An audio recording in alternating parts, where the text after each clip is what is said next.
Thank you so much for joining us. Today we'll be talking about shared housing, but of course we want to allow people to come in, maybe give a minute or so to have everybody come in before we get started. We have a great set of speakers here talk about the different programs that they have. And so we definitely want to be able to share this information with you, especially here in San Francisco, where housing is such a need that we want to be able to hear the different resources that are available in the city. So hang in there. Let's give about a minute or so to get everybody situated. So anyway, before we begin though, I just wanted to let you know and remind you that this session is being recorded. The recording is for reference purposes so that you may be able to access it in the future. Should you miss any information or should you want to be able to go back and backtrack the information or even share the information for people that you know, we'll be posting this on our YouTube channel. Our YouTube channel is Homeownership SF. That's no spaces in between. Homeownership and the S and the F are actually capital. We're also going to be providing you a copy of the slide deck after our workshop today, including an evaluation survey. So as we get everybody prepared, we'll just get everybody situated in. Maybe wait about 2 more minutes. As I mentioned, I have great panelists here. I have a great group of speakers here. We have Alfonso Gutierrez from homematch San Francisco. We have Luke Barnesmore. Did I say that correctly, Luke? Perfect. From homematch Marin County. And we also have Gia Hernandez, who's from the San Francisco Community Land Trust. You get to understand what their group is all about. You get to see that there are more choices than what you see, like, in apartments.com or anything that you see, like in listings, Craigslist, or the other usual places that you normally look for housing. So we want to be able to make sure that you guys are aware that there are more choices in San Francisco than you think there are. So anyway, with that being said, about 6:02 right now. We could get started maybe by giving a little bit of an introduction of who we are and who I am. My name is Raquel Sertaguda. I'm the manager of the rental programs with Homeownership SF. Homeownership SF is we are a coalition. Let's move that. So we are a coalition. We have 5 member agencies. They're Asian Inc., Balance, the San Francisco LGBT Center, the Mission Economic Development Agency, and the San Francisco Housing Development Corporation. These are our 5 agencies which provide education and also assistance with the affordable housing programs of the city and county of San Francisco. In addition to the services that we offer on behalf of the Mayor's Office of Housing and Community Development in terms of coordination of resources and information education, as well as application assistance services for their programs, we also collaborate with other agencies, which include the agencies that we have today, to be able to provide further resourcing and referrals to the appropriate resources that are available in the city. A little bit more about Homeownership SF. Also, we do have a website. That's homeownershipisf.org. You could visit our website to be able to get information, not just for rental information, but it actually provides information for renters, homeowners, home buyers, anybody who's looking for housing, maybe for somebody who's unhoused or somebody who's looking for financial education resources. So we do have that. In addition to that, other resources, we do have a set of other resources that are available also on our website. Anyway, with that being said, I'll go ahead and maybe provide, as we are adding a little bit more attendees, I just want to remind and reiterate to everybody that this presentation on shared housing actually is being recorded and will be posted on our YouTube channel. Our channel is Homeownership SF. That's Homeownership SF, no spaces in between. Sorry about that. I have to repeat that. But we want to make sure that you have access to that so that if you want to be able to see this information, again, you can do so. Please allow about a week for us to process it. We want to make it look pretty for you and everything. So we want to make sure you get that ready. But anyway, with that being said, I'll go ahead and start with the material we have on hand.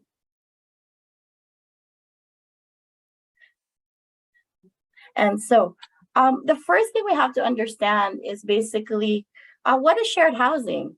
Basically, shared housing is normally we have to be able to better understand shared housing is to understand that normally when we talk about rental situation or renting situation, we have a landlord and a tenant, right? That's mostly the case, right? However, in San Francisco, I was just discussing with my colleagues here, that San Francisco is a little bit of a different animal if you think about it because of course, of the high cost of housing. Market rate values are way up here. Well, the income of most people are not anywhere near that. And to be able to bridge that gap, people have actually gone into different ways to be able to find housing. In this case, shared housing is one of the most common things that we see. Shared housing can be something that can be done between family members, right?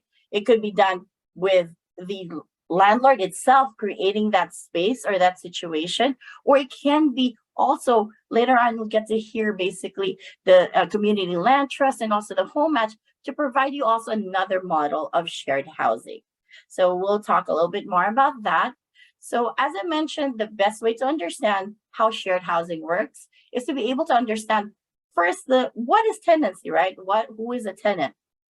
In San Francisco, technically, in California, you don't have to really have a lease, a written lease to be a tenant.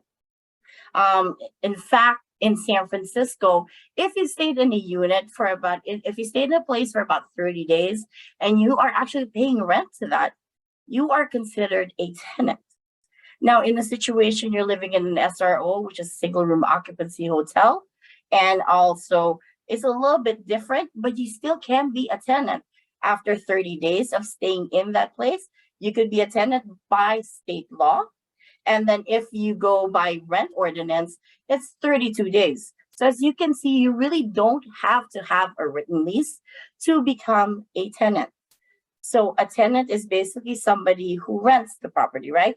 Whereas the landlord would be anybody who rents out the property or who actually oversees the property. It doesn't have to be the person who owns the property, but it's the person who actually oversees that relationship. Does that make sense? So, by the way, if you have questions, feel free to put it on the chat. We'll be answering that towards the end of the whole presentation. We'll allow all our panelists to do that. So in the case of a shared housing, of course, that relationship between landlord and tenant sort of like branches off, right?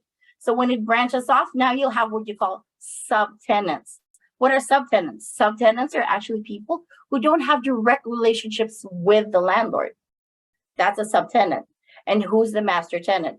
The master tenant is the one who actually has the direct relationship with the landlord. So they may be the initial person that's on the lease, right?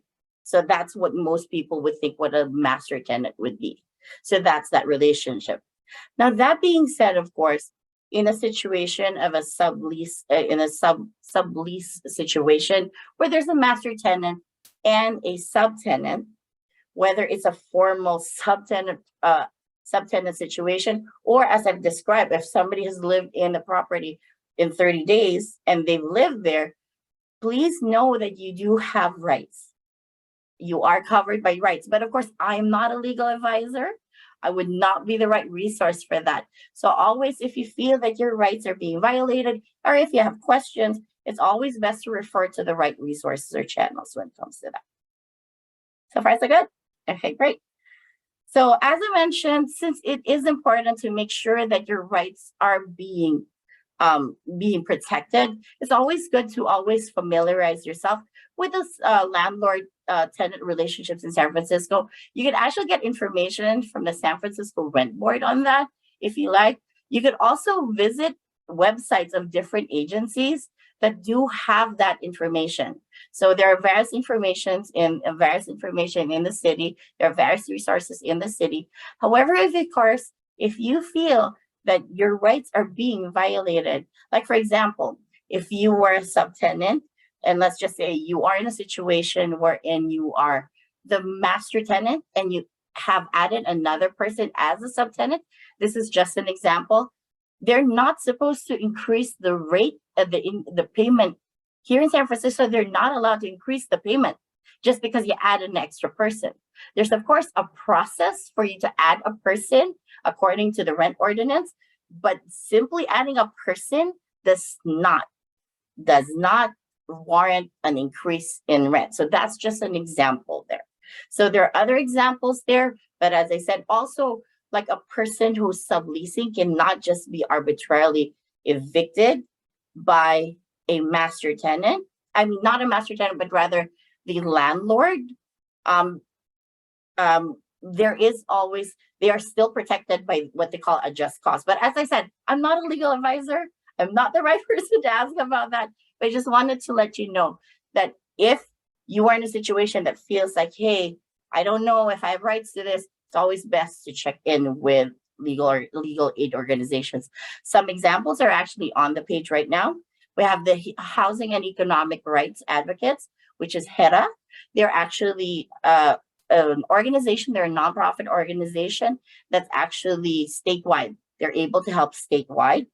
There's also Open Door Legal, which actually helps in districts 10, 11, and 5. We also have, for those who are seniors or people who are adults with disabilities, there's also a group called the Legal Assistance to the Elderly. They are also there. So if, we will, as I said, we will definitely release this information to you, but you can do a screenshot if you like, and that way you have that information ready for you.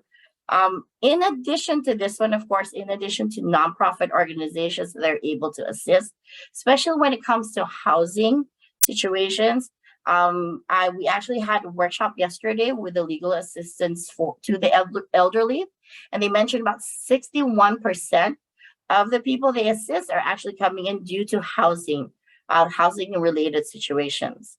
So definitely, it's always best that if you are encountering these types of situations, is to actually come and visit or contact these organizations. As I mentioned, in addition to the resources I've mentioned, there is also the San Francisco Rent Board, which was originally created to basically regulate the increases of rent, basically to make sure that increases are fair for not just are both fair on both sides for the tenant and the landlord. And so there's also the Housing Rights Committee. They basically have these services. They do have these two different locations there. And then they could also help with that. The good thing about the Housing Rights Committee is that they're one of the rare organizations that also helps people who are in public housing or Section 8. So if you are a Section 8 holder, or you are actually living in public housing and you're encountering any issues with regards to your housing situation, I would suggest that you call them. The reason why we're giving you this information, because of course, in a situation where you are renting and you're adding extra people into your household, that can be very tricky. You might be encountering certain, situations that might, you might go like, hey, why am I being evicted? Can I add a family member? So these are the reasons why you want to know whom to go to if ever you do get into some sort of situation when you've added a family member or another, renter or roommate to your household. Does that make sense? Okay. So moving along, so as I mentioned, what I mentioned earlier was the usual situation when it comes to shared housing, right? I rent a home, I'm gonna rent from my friend, I'm gonna rent from a family member, or I'm gonna rent from a roommate. So right now we're gonna have basically, I think Luke is actually first up. We'll have Luke Barnesmore from Home Match Marin County to actually start off with information regarding Home Match. Good evening, everybody. My name is Luke Barnesmore. I use he, them pronouns. I'm excited to be here with you all tonight. And I'm the program manager for Home Match in Marin County, helping out with our San Francisco team tonight. So just like to give you a quick overview of our program and also introduce our program manager, Alfonso Gutierrez. He's working on the ground in San Francisco, working with a lot of our home seekers there. You want to just jump on really quick and say hi, Alfonso? Good evening, everyone. My name is Alfonso Gutierrez, program manager for Home at San Francisco. Pleasure to be here, and we look forward to sharing what our information and the concept of home sharing. All right, so Home Match is a free nonprofit home sharing service that connects mostly older adults who are looking to rent a room in their home or apartment or an ADU on their property with folks that are looking for affordable housing in the community. And so Front Porch is our parent company, and Home Match is one of 6 community services programs within Front Porch. Front Porch runs senior living facilities in both Northern and Southern California. These are both life plan market rate communities as well as subsidized affordable housing communities. We have at least one in the city of San Francisco. I believe we have one life plan community and one HUD subsidized community there in San Francisco. And some percentage of the revenue every year from our life plan communities comes into our community services division. And the idea here is that we wanted to use some of this revenue to give back to the community, to folks that don't live within our communities, but older adults that are in need in the community. So we have 3 spheres of work. We've really brought on a 4th one: food security, social isolation, housing, and creative engagement. So food security, we have our Market Day program. That's a pop-up market that goes to senior centers and affordable living communities and sells produce at or wholesale price. Try to get a little bit below the market rate for produce, usually in food deserts. Our social isolation program is Well Connected Espanol and Social Call. They connect individuals that are facing social isolation. Well Connected is an online platform, creates community through education, learning, art, different kinds of creative methods like that. Social Call, you can give a call or receive a call from someone anywhere in the country, and they match based on the same lifestyle preferences and communication style that Home Match works with. We have Roots Table, which is an art gallery in San Francisco that provides services for older adults and people with disabilities. And we have our Creative Spark program, which works with caregivers, usually in senior living facilities, but also RNs and other folks like that, to really engage the creative side of the aging process, both for the health and well-being of the people that they're working with, but also for themselves, so that we're taking care of the care workers. So our housing program, Home Match, we can hop to the next slide. As I said, it is a free nonprofit home sharing service, and we work to connect mostly older adults. Our home providers tend to be over the age of 50. They tend to be women. I know in San Francisco, we do have some more male home providers than we do in some of our other counties. We are open to anyone over the age of 18, but those are the demographics that we are often seeing, the folks that are looking for our support with finding a roommate. There's 2 major benefits that folks are usually coming to the program for. One is the social benefit, someone who's living alone, looking for companionship, perhaps a task exchange, which would bring down the rent in exchange for maybe taking out the trash or driving to appointments, bringing groceries home, other things that can support with mobility. As I'll mention later, that doesn't get into the sphere of providing medical care. So if someone needed support taking their medicine or getting in and out of the shower, that would be beyond the scope of our task exchange. And then, of course, the economic benefit. We have homeowners who are living on a fixed income, savings, pensions, Social Security. They're struggling to keep up with either their mortgage or their property taxes, and bringing someone in to live with them as a way for them to stay in their home and age in place. We also work with a lot of master tenants. They've been in their 2-3 bedroom apartment for many years. There are rent increase limits. The price of their apartment is usually cheaper than what they could find for a studio in the county at the current market rate. And so folks are looking to downsize their costs, but they don't have an alternative housing option in the open market. And so bringing in someone to live with them is the solution on that front.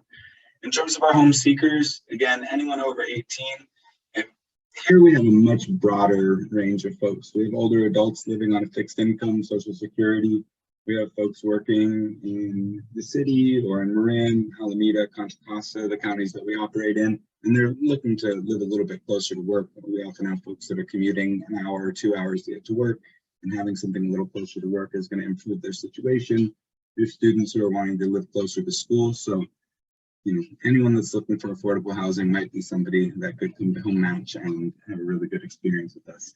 So we're a very high touch program, and we take pride in that for a home provider, we're going to go to the house, we're going to look at the house, we're going to make sure everything's ready to go in terms of being safe, cleanly, If maybe there's some stuff that's built up over the years or some cleaning that needs to be done, we can provide some room readiness services. And then we sit down with the home provider. We talk to them about their experience living with other people. We talk to them about their lifestyle preferences, their communication style. Maybe someone's really looking for companionship. And so we probably start looking for home seekers that were likely to be around the house more. Whereas someone else, it might be a small unit. They're not necessarily looking for a new best friend. They just really need the income from renting that room in their home. And so then we might look for someone who lives more active life outside of the home. And of course, communication style, which I think is probably the most important. We can get over the little things if the bed is too big, or maybe we need a little extra space to store a box. But if two people don't communicate in a similar way, that is usually the root of a troublesome match. So we really focus on getting to know the participants, making sure we're matching people in a good way. For home providers, we do run a background check, and that is both for criminal history and also judgments and liens. We don't want to move a home seeker into a home where there's been a judgment against the home and it's about to be foreclosed upon. So we're doing everything we can to create a safe living situation in that way. With our home seekers, it's a very similar process. We meet them where they are. So usually go and meet them near work if it's during the day. They can come into the office if they prefer that. We can do the intake over Zoom if that's easier for someone's schedule. And we get to know their lifestyle preferences, their communication style, what are they really looking for in someone that they'd be living with. We also run a background check, and then we ask for 3 months of income verification.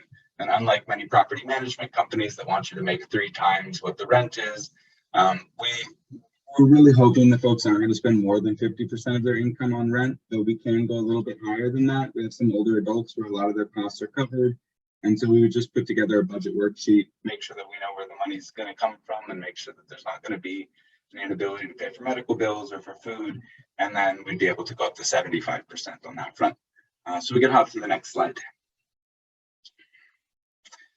So here's a little visualization of our process. We started with the home visit or the intake.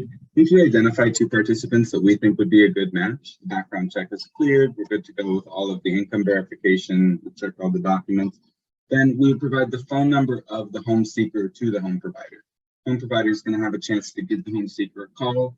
They can talk about any things that still might be unsettled on whether it's going to be a good fit.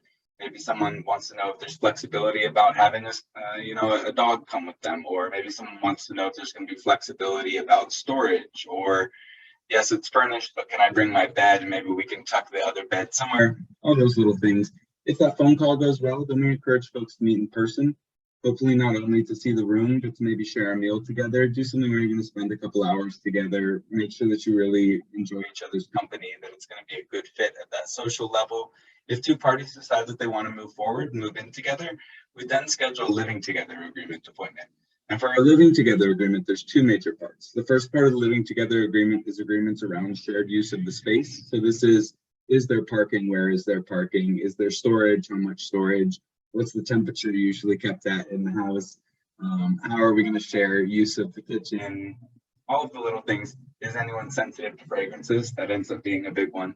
All the little things that we've learned through the 10 years that we've run this program can create issues in a home sharing relationship if they're not addressed up front. We get all of that agreed upon, written down as an agreement, and then we have the lease agreement. And it's a typical lease agreement. When does the lease start? What's the security deposit? We put in a lot of information about termination of a lease. We put in a lot of information about a security deposit. What are the rules surrounding returning a security deposit, for example? Excuse me 1 second. Sorry, I'm on a presentation right now. So in that sense, we're trying to act as an educational platform.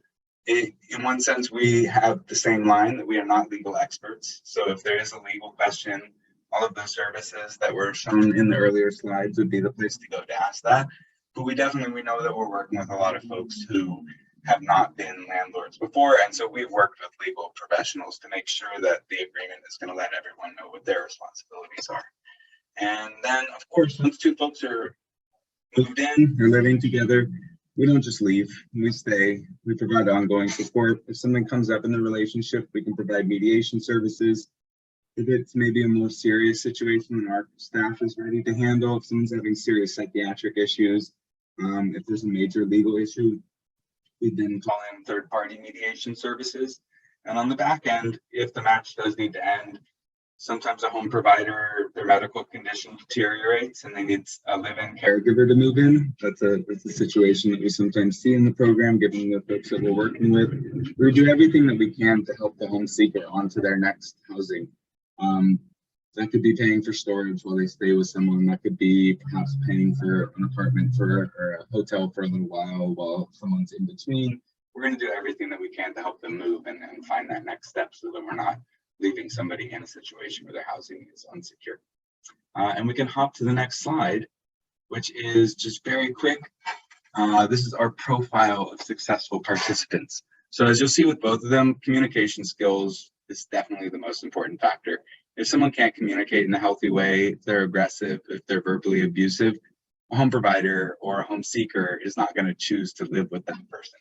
And so in that sense, we're definitely screening on the front end. If people are abusive with our staff, it's unlikely that it's going to end up being a situation where we're going to be able to match someone. And that's for the safety of our participants. We sit in a beautiful position where we are really responsible for the well-being of both participants.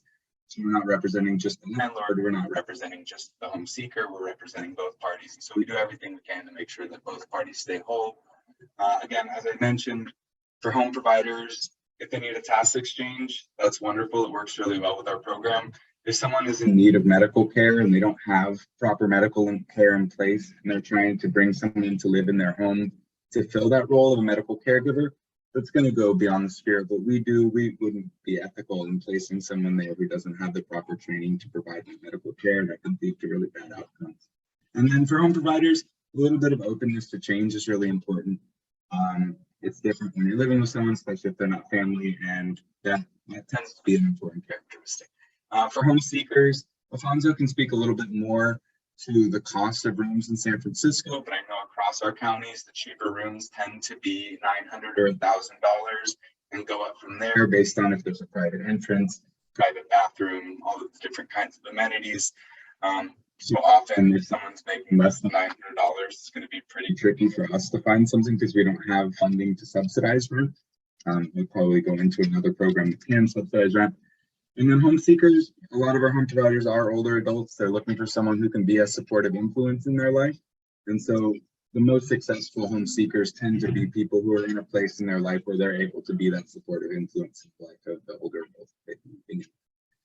And our next page is just some contact information for all of our counties. And I'm happy to toss my email into the chat as well if you want to drop me a note with any questions. Thank you all very much for your time. Thank you, Luke, so much for that one. Alfonso, did you want to add anything maybe to that? Yeah, so in San Francisco, generally all programs run alike. The price of our typical home share, unfortunately, is a little bit higher in San Francisco. We've noticed an increase of average price between $1,000 to $1,800. You know, that doesn't mean we haven't been able to get people matched. We do get as creative as we can, and we take it case by case. Not so long ago, we helped a participant get in contact with the right organization to help her maximize her fixed income. They signed her up for Call Fresh. We're able to get her into an appointment with insurance with Healthy San Francisco to see if she can qualify for health insurance. So in order to maximize the income she had, so you know, we understand the program may not be for everybody, but we don't just and we do our best to mitigate that and be as upfront as possible, but also not leave our participants high and dry and say, you know, you're on your own. We'll do our best to refer them and steer them to the right direction. And yeah, I'll definitely drop my email as well on the chat. If anybody has any questions, please do not hesitate to reach out. Thank you, Alfonso. And that's what was reiterating and kept on like coming to me is the fact that you do provide support like throughout the process, which is pretty much a lot of times the stress that's involved with just trying to get housing and having to live with another person, especially if it's not somebody that you know, and being able to manage that relationship. I think it's hard doing that on your own. And so having somebody to do that, it's not like somebody who drops into Craigslist, which is what most people would do, right? Or apartments.com, and they won't give that support. So it's actually great to hear that, you know, covia and the front porch is able to see all of that happening in the background, that they're able to bring that to the forefront when actually matching housemates, so to speak, or so I like that. Thank you so much. Later on, I'll be asking a few questions, but I'll save it for later. Right now, we'll go ahead and then have Gia Hernandez to talk about the San Francisco Community Land Trust a little more. Gia? Hi, hello everyone. Good evening. Thank you, Luke and Alfonso, and thanks, Raquel. So my name is Gia Hernandez, and I work at the San Francisco Community Land Trust. I work as the Resident Education and Outreach Coordinator. So most of my job is speaking with residents that live in the buildings that are owned by the Land Trust, and helping provide co-op education to them, and connecting them with financial or social resources on a needed basis. I started working at the Land Trust last December of 2021. So it's been a little bit under a year, and I was totally new to the housing world when I started this position. So if you have any questions, I might also have similar questions. And so I will also leave my email in there. And so I'll be able to follow up with folks if they have any burning questions after the presentation. All right, can move on to the next slide. Okay, so this is just a little basic overview of the San Francisco Community Land Trust, our vision and strategy. So we are a nonprofit member-based organization. We were founded in 2003, and our original mission was to create homeownership opportunities for folks of low and moderate income in San Francisco. Today, we're emphasizing creating BIPOC homeownership, which is like Black and Indigenous people of color homeownership in San Francisco through the creation of limited equity housing cooperatives. And we do that using the community land trust model. So you're going to hear those terms a lot. So LEHC stands for Limited Equity Housing Cooperative, and a CLT is a community land trust. But yeah, this is a model that's being used to really combat, decades of structural racism in the housing market. Today, we have 14 buildings in our portfolio. And let's see, about 70% of our residents identify as Black or Indigenous or people of color. And the average median income of the residents in our building is about 55% AMI. So I'm sorry, not average, area median income, excuse me. So if you're not familiar with that term, like I wasn't when I first started working here, the area median income is the midpoint in the range of household incomes in the federal government's metropolitan statistical area, but essentially in a local area, what is the median income in that range? And they vary by household size. But in San Francisco, it's relatively high. I mean, San Francisco has a very polarizing range of income. So you actually have majority of people either very low or very high rather than being in the middle. So it's a very high cost housing market in the nation. So let's see, we can move on, I think, to the next slide here. All right, so this is how does the community land trust and co-op model work together? So let's see, the purpose of the structure really is to, one, ensure permanent affordability. So SFCLT works to take existing rental properties at risk of losing their affordability, which are currently occupied by low to moderate income people, and ensure that their housing is stabilized and monthly payments are affordable. So the CLT will essentially purchase the land and the structure of the building, but then they will lease the land to the co-op, which then the co-op will eventually take over ownership of the structure and the building itself. So because the land trust owns the land beneath the building, we're able to take that off of the traditional housing markets. That's one layer of trying to keep that affordable. And the other layer is the specific type of co-op that operates and owns the building, which we'll get into a little bit later, but it's that limited equity housing co-op model that I was mentioning a little earlier. The other main benefit here is wealth building and long-term asset building and home ownership opportunities for those who are traditionally kind of blocked out of that opportunity. SFCLT provides education to folks who live in our buildings to help them develop and build their asset and wealth, and also offers up kind of operational skills to help them learn how to self-manage their properties and make sure that their communities thrive. And then that kind of leads into the next point, which is opportunities for democratic participation and governance. So that's going to be both through having a cooperative resident board, which is democratically elected by the residents in the building.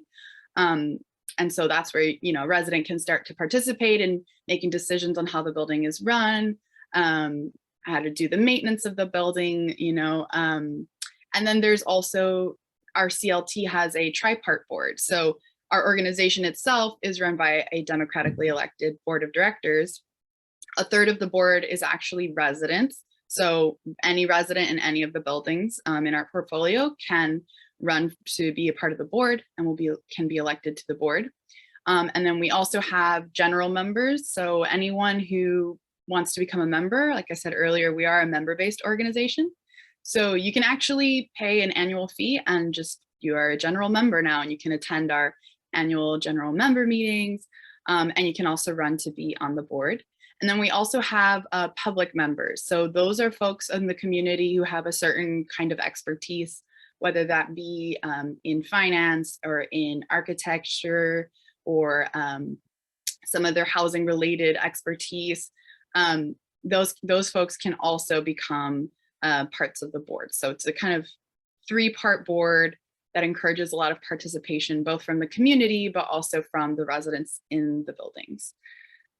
Okay, we can move on to the next slide.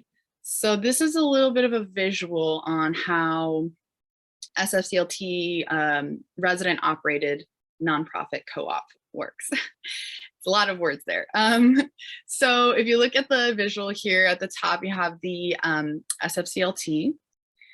So we hold the title to the real estate property, but that is leased to the co-op on a 99-year master lease, and that can be renewed. So it is a lease technically, but it's a 99-year renewable lease. So it's almost as good as ownership of the land. And so that will get leased to the resident operated nonprofit corporation, AKA the co-op. So this is run by the residents themselves. And that entity, the co-op, the corporation, that's what actually holds the exclusive rights to use and operate the property or the building structure itself.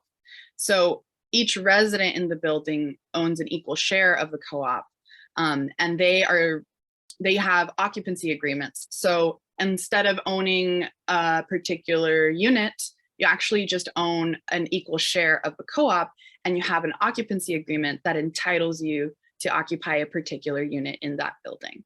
So it's different from a condo where you would own that unit specifically. You don't actually own any particular part of the building. You own an equal share in the co-op, which owns the whole structure. So let me see here. And so this also model really works out because residents are contributing kind of a low cost initial financial investment, but then SFCLT also helps find financing for the building because we're able to access special financing that residents can't access directly. So for example, SFCLT was able to take advantage of several millions in special financing from the city of San Francisco, such as the city's seismic loan fund and the Roots Fund, neither of which are accessible to individuals or market rate cooperatives. So this is again a way that we're able to kind of pool resources and funding that would not be available to individuals, and so kind of trying to open up home ownership opportunities for folks that wouldn't be able to do that individually. So let's see, can move on to the next slide, I think. I see a question here. Could someone pass their share occupancy agreement to a child if they pass away? Yes, so actually you do have an inheritable right to this co-op share. So much like in traditional home ownership, you can leave this to your next of kin. So this is just a little overview of different kinds of co-ops. I won't go too deep into all of them, but for example, the market rate stock co-op, that is essentially a cooperative that sells their shares at full market value of the original sale. So that means like conventional real estate, you can either accumulate or lose equity depending on the market. But that is not the kind of co-op that we create, because we really want to ensure that permanent affordability. So the co-ops we like to create are the limited equity housing co-ops. Now, what that means is that we kind of cap the price that you can sell your co-op share. There can be a bit of I would say there's a little bit of equity gained, but only about 1 to 2% per year. So it's really the point is not to create a profit from buying into a co-op and then selling your share, and more about maintaining that affordability throughout, the future. But you do get a moderate, not a moderate, like a modest amount of equity over time. Let me see here. Yes, and then we do have in our portfolio a couple of congregate living co-ops, which is more like shared housing. It would mean, one house that has many rooms, but there's a lot of common area and shared in that co-op. But most of our other buildings, I mean, co-ops can look like all kinds of buildings. So we have, duplexes. A co-op could exist in, a single family home. But we have mostly 2-unit to 4-unit buildings in our portfolio. And our recent purchase this year was actually a 40-unit building in San Francisco. So it was, so it kind of ranges from really big buildings to much smaller buildings as well. So if we move on to the next slide here, it's got another kind of visual. So how to kind of compare more commonly thought of housing. So for example, in a condominium association, each individual owns a divided piece of the property. In a co-op, all members combined own an undivided share of the nonprofit. And then in a rental apartment, tenants don't own anything. So there's definitely trade-offs. I mean, you have to have a lot more of a community in a co-op than you might have in a condo.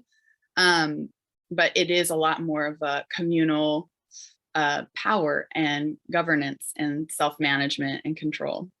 So that can be a really nice opportunity for folks. Let's see, can move on to the next slide. This is going to get to the question you actually asked, Luke. So the advantages of LEHCs over permanently affordable rentals. So LEHCs give you an opportunity to build equity for individuals while creating permanently affordable asset for the community. You have an opportunity to own a home by pooling those resources, and your ownership entitles you to an inheritable right. And then it's also an opportunity for self-governance and democratic participation, pretty much on all fronts, on the level of the co-op, but also in the larger structure of the land trust. Like I said before, if you live in an SFCLT building, you're also able to run for the board of directors for SFCLT and kind of make larger decisions on part of the organization. Let me see here. Okay, let's go to the next slide here. This talks a little bit more into the role that I work as at the SFCLT. So there's co-op stewardship and resident education. So when a building is acquired, there needs to be quite a bit of education and support over time for residents in these buildings to help achieve self-sufficiency. Usually before the building is even acquired, there is some level of organization on part of the residents that are interested in becoming, a co-op or at least having their building purchased by the land trust. But yeah, we do have SFCLT is able to provide the co-op education. There's a 5-part education series. We help support folks to save for their equity contribution. So initially, when we purchase a building, it's typically considered at first an affordable rental, and then usually within the first 5 to 10 years, depending, we're able to support residents to help them save up enough money to contribute to purchasing the building. And let's see here. Yeah, well, this is kind of listing, the 5-part education series. So training people on how to select new members and fill the vacancies in their own building. This is something that, all the residents will be in charge of doing collectively together, as well as governance, elections. So, we'll have folks come up with, their own bylaws to their building, to their co-op, train folks on co-op finances. You have to learn how to make a budget, to rainy day funds, sometimes, we got to replace the roof. So how do you budget for those things? And how do you essentially allocate everyone's funds to be able to benefit the co-op as a whole? And then also things like property management, right? Pest control, or just smaller things like that. Those are kind of day-to-day things. And then, yeah, training people on how to read a capital reserve study. That's something that I still need to learn a little bit about. But yeah, essentially providing that education on all different fronts on how to self-manage and self-govern, and then financially support as well the future of the building. And so we'll move on to the next slide.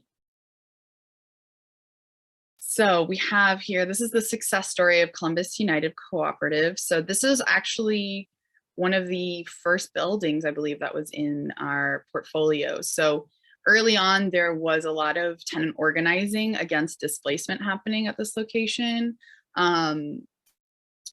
Excuse me. So there was a creation ultimately of 21 units in this building for Lehc homeownership. There was a creative financing leveraging use of public dollars. And within 5 years, they were actually able to achieve financial sustainability. And this is really crucial because it was due in part to the resident education and outreach coordinator that worked with that building closely. Many of the residents in that building were first generation, second generation Chinese American. And so we did have a staff member who was able to speak the same language and help coordinate the organization of those residents to fully become self-governed and self-sustained. Let me see here. I'm just looking at the questions on the side. So does SSCLT provide mediation services if issues arise in a co-op? So I've actually have worked with conflicts with residents in my line of work, but typically what I will do is actually try to connect them to outside conflict intervention services. So there is a CIS program, which is conflict intervention services, in San Francisco that we've actually used a lot in our buildings. In the self-managed co-ops, though, there's also a level of expectation that there will be conflict management within, among themselves. But of course, if it's something that can't be resolved between them, that's also where the land trust can step in and again, help provide them to mediation services if need be. But we don't have like an in-house mediation service. And then can you evict or terminate a co-op resident? So no, resident owners can't be evicted from their property. Now, I think depending on the bylaws that are created in that co-op, there may be a process by which, for perhaps certain circumstances that the residents may decide, there's somebody being totally hostile or out of line. It would depend on what the agreements were and what the protocols established upon the creation of the co-op and those bylaws. But if you're a resident owner, you cannot be evicted. So that's one of those wonderful aspects also about living in a co-op, being a part of an LEHC. But if you wanted to leave, then you would just sell your share if you voluntarily didn't want to live in the co-op any longer. So let's hit the next slide. This might be our last slide here. So, so this is 285 Turk Street, and I mentioned a little earlier that we had just purchased a building recently. It was at the beginning of this year. It's a 40-unit building, and it's on Turk and Leavenworth in the Tenderloin district, or not district, but neighborhood in San Francisco. So this is our building that is majority Filipino, Black, and Latinx. And the majority of the Latinx community there are indigenous from the Yucatan Peninsula in Mexico. And so we've got a projected 5-year timeline to convert this building into a limited equity housing cooperative. And what's kind of special about this building, was actually very special about this building, is that we didn't use any city financing to purchase it. It was all done through fundraising, so a couple of small loans from crowdsourcing, as well as some grant money and private loans that we were able to get. So it's a very incredible project. I mean, I don't know how many of you are familiar with the Dahlia system, but because we were not using any city funding, we don't actually need to use the Dahlia system to fill vacancies in this building, which is very nice. Yeah, and so thank you, Alfonso. Yes, it's a very, very beautiful building. But yeah, so this is the building that I work with most closely, and we do have some vacancies available in this building. And if you would like to apply to live there, we do have an application open right now on our website. I think I sent the flyer along, but I can send it along in the chat as well. But yeah, like I said, right now it is a permanently affordable rental, but we have plans to make it into a LEHC. So if you apply to rent today, within the next 5, depending, next 5 to 10 years, it's a big window there, but you could also become eventually an owner. And like I said, that's an inheritable right, so you could pass that on. And yeah, that's the end of my presentation, but thank you, Raquel. Yeah, good question. So the AMI pricing income requirement. So our income requirements, I do have it on the flyer. It depends on, let's see, we've got a minimum maximum. So the maximum income is 80% AMI, because we do want it to be low to moderate residents, low to moderate income residents. So you can't make more than 80% AMI, and that does depend on the size of your household. And then the minimum income is based on the rent price of the unit. So I think we set it at, you have to be making 2.5 times the rent, because we really don't want anyone to be super rent burdened as well. But yeah, that range is also on our flyer. So yeah. And then, yeah, like I said, any questions, I can definitely, I'll leave my email in here in the chat. So I can follow up via email. Yeah, and the typical amount they need to save up to become an owner resident. Yeah, so typically we're looking at $10,000 towards a equity share, which, I mean, when you think about it, rent for a year is more than that, or can be more than that. So it's definitely an attainable goal to save $10,000. And we do have, connections with the self-help credit union that has financial coaching to kind of help residents, start those saving habits and kind of help assess, their budgets and what can they save, reasonably. And then there have actually been times where, resident, at least in the case of the CUC, which is the Columbus United Cooperative, not everyone was actually saved their own 10,000. We were actually able to supplement some of that with grant money too. But the goal is to have 10,000 for each household to buy. Okay. Thank you. Yeah. Thank you so much, Ajaya. That's such a lot of good information to get to know how the community land trust model works. Back then I thought, actually, this is me not knowing, I thought that the 10,000 had to be done at the beginning. So talk to me a little bit more about that. It sounds like it doesn't happen at that moment, but rather when people are applying, they're actually coming in like they're applying for any type of affordable rental housing unit that's available. It sounds like it's a direct application as opposed to part of the lottery system, is what you mentioned. Is that correct? Yeah, at this point in time, it is operating as a rental building, but affordable housing rental building. So that's why there is a direct application at this point. But once it is converted into a housing cooperative, then the application process would be different because it would be based on, you know, how the co-op has organized their application process. It'd probably be reviewed by, you know, the co-op board. You do have to qualify again. It is for folks of low to moderate income. But yeah, and that 10,000, that's not something that when we purchase the building, that's not something that the residents currently in the building end up paying, right? That's something that gets paid once we have converted to co-op. And if once it's a co-op, if someone's buying into it, that's the amount that they would have to pay for their share. Okay. So I'll ask a little bit more questions in a bit, because I do want to ask the questions for everybody, because there's a thing about fees and things like that I want to know from both groups. But before I get there, I'll actually piggyback on one of the questions later on. But before I get there, I want to make sure that everybody is aware that we do have, this is the application right here. Sorry about that. That was my fault. I did not click to the right channel. So if anybody, please take a picture of this one. Take a picture of it, either using a screen share or basically take a picture with your camera, whichever you feel like. I forgot. I'm so sorry. I did not run that through for you. Sorry about that.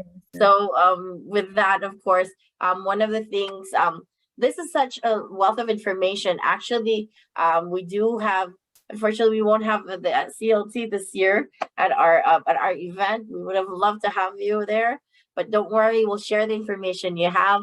Home match, and we definitely have you guys at our resource center. So if any of you in the chat right now, any of you that are in the session actually loved what you heard, but want to get a little bit more information, maybe like I've noticed this, you know, you might have been shy asking the questions and you want to get to talk to somebody one-on-one in person, besides actually contacting our speakers here through their contact information. Ajia has actually put her contact information as well on the chat.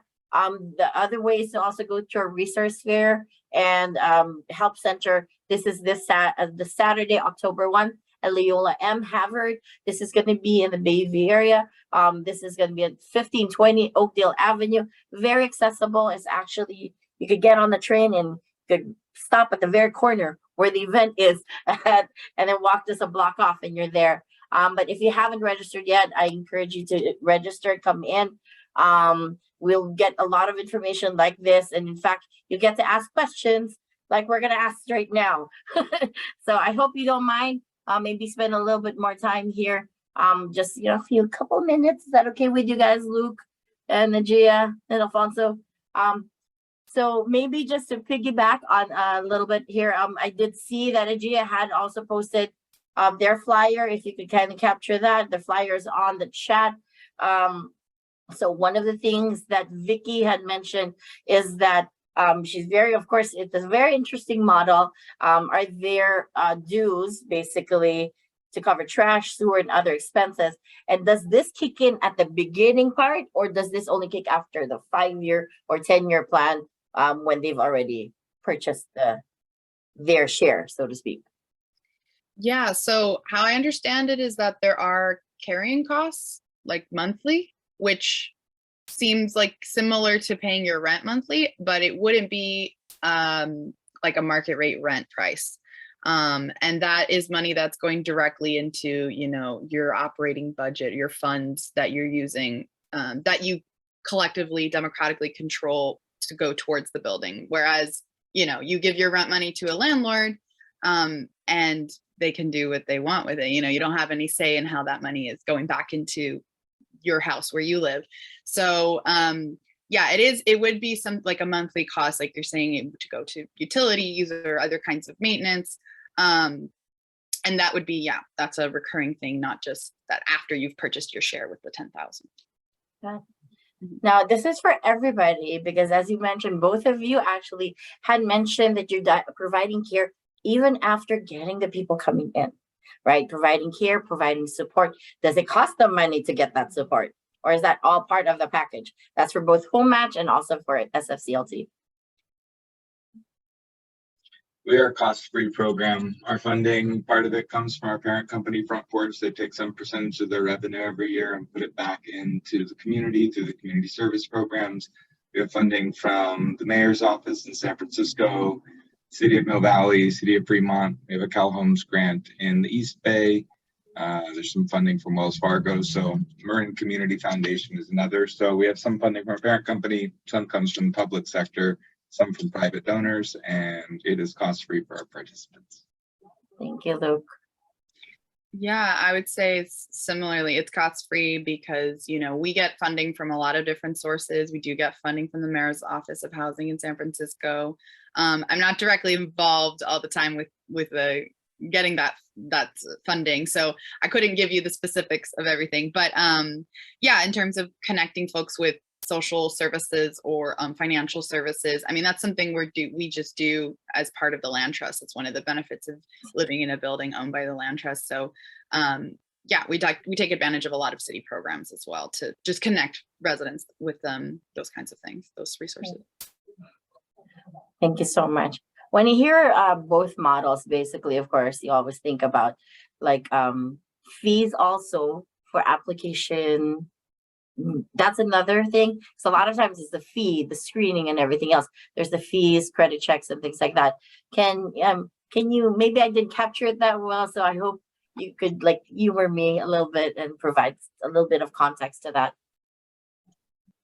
You mean like fees for applying to? Yeah, when somebody applies, sorry about that. When somebody applies, is there an application fee? Because in a typical lease, you know how it is, typically like, you know, the property management or the leasing agent will have, you know, will have a fee. Of course, there's a maximum amount in that they could charge. But then again, I was wondering if this model also applies when it comes to screening people for the services that you each would provide. Mm-hmm. Mm-hmm. So for example, for the application for 285 Turk Street, there is no application fee. And we run the background checks and things like that.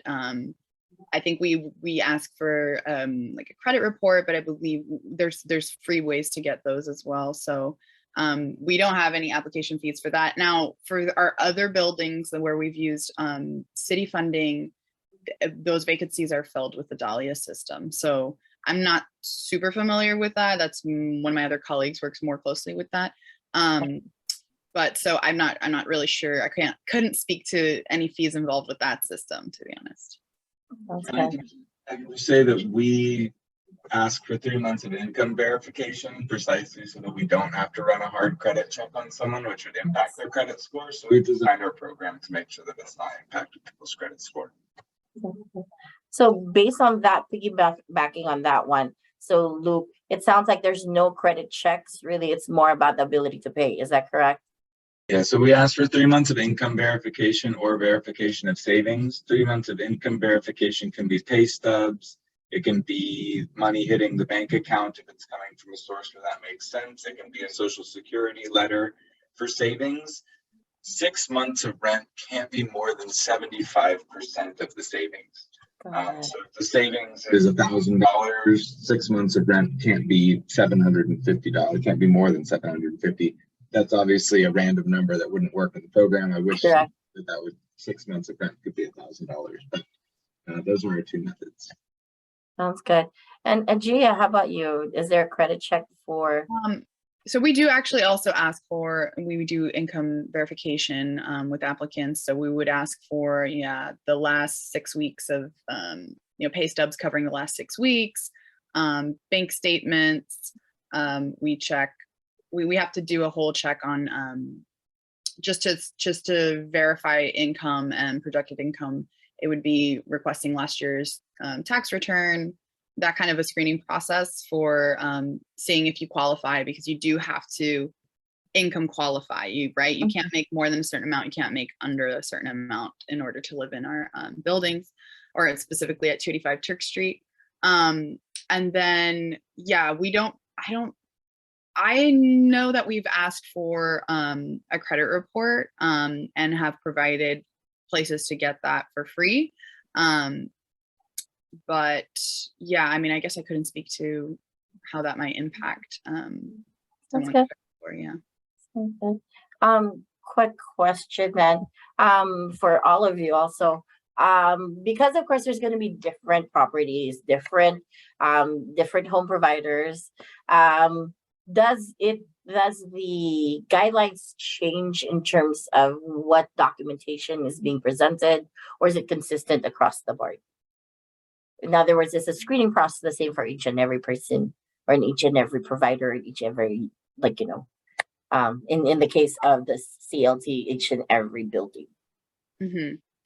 The screening process for 285 Turk is unique to that building just because I keep going back to the point, but really before 285 Turk, you know, most, if not, I think all of our buildings, we couldn't acquire them without city funding. So that is why it is something that is tied to the funding of where we, you know, how we were able to acquire the building. So the screening process for those buildings is the same. I would say, except for our co-op, the one in Columbus Avenue. They have their own kind of review of applicants based, you know, their own board reviews the applications. They have their own unique process that I'm not very familiar with. I have another colleague that works with that co-op. But for 285 Turk, it is unique because it's not using the Dahlia system. It's not quite a co-op yet. So we have just our own application where we do just, you know, income verification, make sure that you qualify. And then we do just a rental history check, background check, and credit check. And then if everything else is good, then we're able to sign up a lease with folks. Thank you so much. Luke or Alfonso, either one? Yeah, so I can say our checks are basically the same for everybody. The one place where we might see some differences is if someone's renting an accessory dwelling unit, we would probably ask some different questions.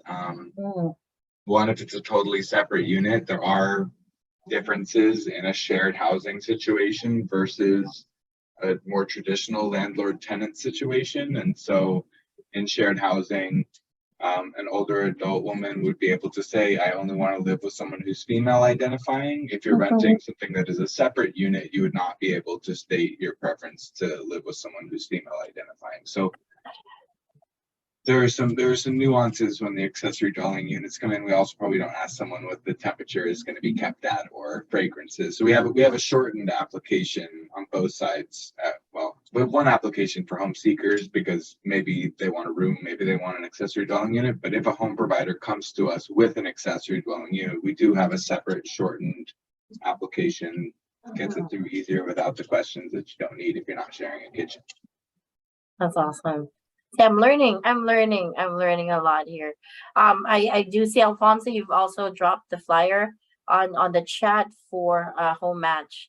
Definitely, honestly speaking, the wealth of information that you shared with me does not actually match even what you all do.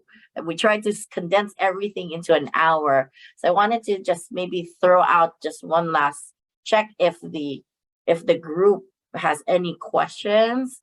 I've asked I've asked questions that would normally pop up whenever we do have clients. Oh, big question. Maybe this is for home match. One last. This, as a counselor, this was one of my questions. What's the likelihood you're gonna accept a family with small children? Like, let's just say there's a mother with a child or anything of that sort. So we will accept a family with a small children. Obviously, we can't discriminate against somebody based on their family size or status. Correct. What I will say is that most of our home providers are looking for a single person to move in. And so in that sense, it is definitely a struggle to find a home provider that's willing to, a couple would be in the same situation. A lot of the units that we're working with, it's a pretty small apartment or it's a small space. And so adding one person to the space is already feeling like a really big change for the home provider.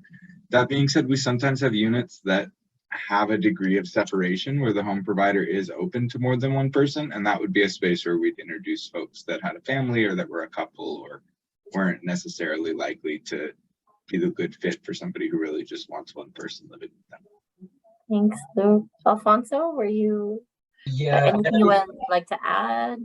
Yeah, so it's definitely you know, like Luke said, a majority of our home providers are just looking to rent to one person.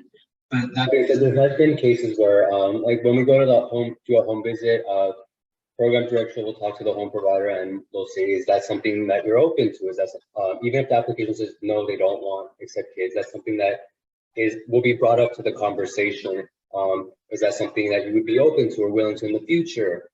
And you know, and we take it case by case. So for example, there's been times where, I mean, a home isn't being rented out as quickly as the home provider would have liked, at which point we will reach out to the home provider and say, hey, we haven't been able to find a match, but we do see that this person would be a great fit for what you're looking for, but would you be willing to accept? And, you know, we leave it to the home provider to decide, because I mean, ultimately it is their home, within the confines of legality and our program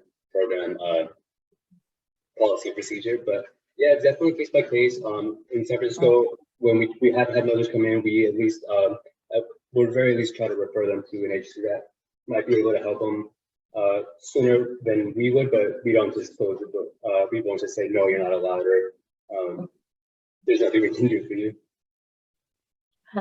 Thank you so much. So that actually answers my question, because I tend to push people like, hey, I tell people, try everything that's out there, but of course we want to be able to set their expectations, and that's the reason why we do these types of workshops.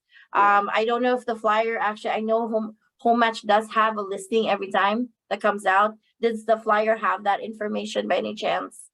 The link at least to the home listings? So our flyer doesn't presently have our rooms catalog attached to it, but it should.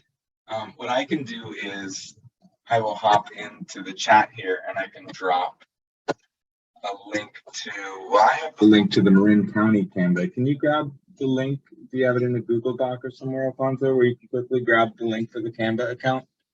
Yeah. And Ajay, if you also have like an open listing other than the Turk, go ahead, feel free and drop that on the list as well. We want to be able to give access or grant access to our viewers here, viewers or attendees here, to the lovely, like, you know, properties that you have, the home providers that you have. I promise I'll be wrapping up, because I definitely wanted for them to hear, like, if these, I hope you didn't mind that I, like, you know, like ask a few more questions there, but I definitely, these are questions that I know might be lingering in the minds of our people, but I want to make sure, or maybe they have not thought about it because they're not familiar with the program. So I want to just, you know, introduce that, so at least they have more choices in, you know, when they're choosing for housing. Thank you so much. Okay. So I've stopped the screen sharing there. And we thank you so much. Are there any other questions beforehand? If you do have a question, you can always put that in the chat. What I can do maybe in the future is maybe I could field that through to Luke, Ajia, and Alfonso if ever there's any questions.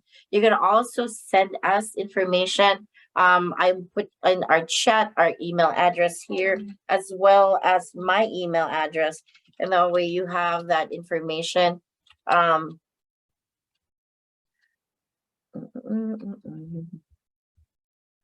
This is for our general email. However, my email, very simple, very easy, just too long, but it's very easy.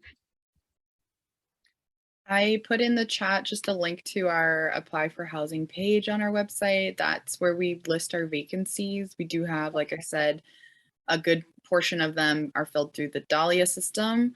But we also have on that page, the application form for 285 Turk, as well as Columbus United Cooperative is in the process of filling a vacancy, I believe, right now. So if folks want to live in a co-op, they can apply there as well. Sounds good. And Alfonso, I did notice you did also drop in the chat the listing for Home Match as well. Thank you so much. Thank you so much to my speakers. Thank you so much, Luke, Alfonso, and Ajia. You guys have been great. I hope to bump into Ajia. I hope to bump into Alfonso or Luke. Are you going to be at the event? Yes. Either one of you? Yeah, So I hope myself and Sarah, our program director, will be there as well. So we look forward to seeing you guys. Oh, I look forward to seeing you. So if anybody in the chat in the room right now wants to meet up with Home Match, we'll have Alfonso and Sarah to help out. And then of course, Agia, I know we wish you guys were there, but I know we could always refer people to you if ever that's needed. Is that correct? Yeah, thank you so much. I know I really, really wish we could make it. Just right now, it's been a It's very okay. busy time. And so I know it's nobody's very busy, available. right? I hear you. Don't worry. I love that you're doing the work. What we're doing is just giving you extra opportunities to be able to do the work and bring it to people. But hey, you're already doing the work. That's what we need to hear. That's actually good. But anyway, thank you so much. It's thanks so much for your time, for spending an extra time there. Any last minute parting words? And then I just want to say thank you for doing such a wonderful job. The PowerPoint was seamless. There were no technological issues at all, and the information was wonderful. So thank you very much. And thank you all, everyone that was here, for taking the time to come and spend an hour and 15 minutes with us. I know. Thank you so much. Sorry about that. Thank you guys for having us. Please reach out if you have any questions. And yeah, thank you for having us, and look forward to seeing you guys on Saturday. Thank you. Thank you, everyone. And thank you, Raquel, for hosting this. And I love it.